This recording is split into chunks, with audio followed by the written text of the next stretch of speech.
I saw. Nagkakilala kami ni Bernard sa dati naming company sa Sun Power, sa Santo Tomas. It was sunny, not a cloud in sight. Una, in-approach ko lang siya. Nakikita ko na kasi siya. Kasi magkasunod lang yung process namin, which is PLM siya and then age code ako. And then yun, sinerch ko siya sa Facebook, then in-add ko siya, and then minessage. For those big brown Then yun, nagtuloy-tuloy, nagka-chat kami hanggang sa niligawan niya ako. eyes, but you opened the window. You felt like home. Pinapangako lang sa'yo na gagawin ko lahat, maibigay yung magandang buhay. Kaya nga pinilit ko makipagsapalaran sa ibang bansa. And then ito na nga, in God's faith, na permanent ako. Kaya ako umuwi para kunin ka at para makasama ka at para doon tayo bumuo ng pamilya.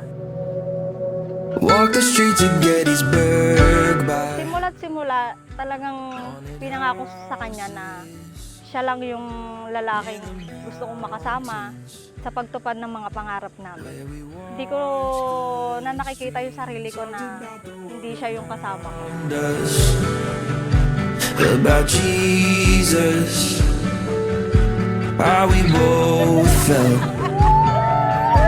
This was meant to be. The door was closed, but you opened the window.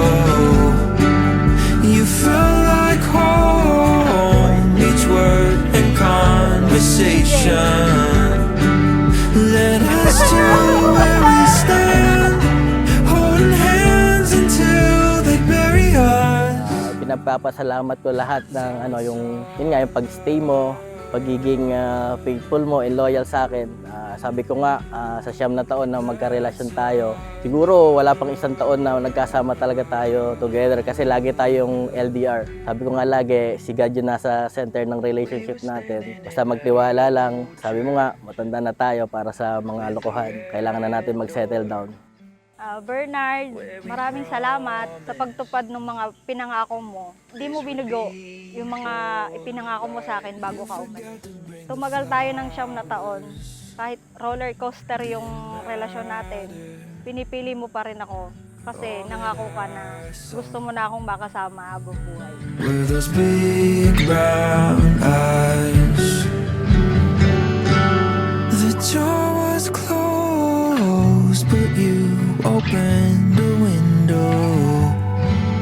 You felt like home, each word and conversation led us to where we stand, holding hands until they bury us. That's our love.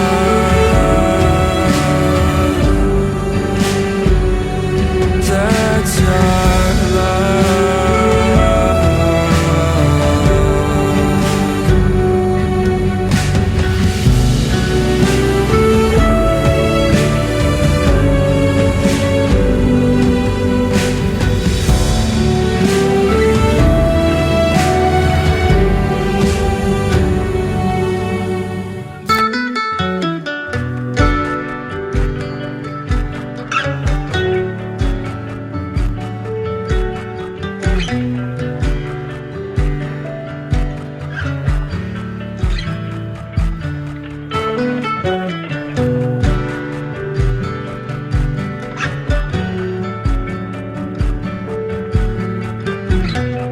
Ang mahalaga, yung pagmamahalan, yung pag-ibig.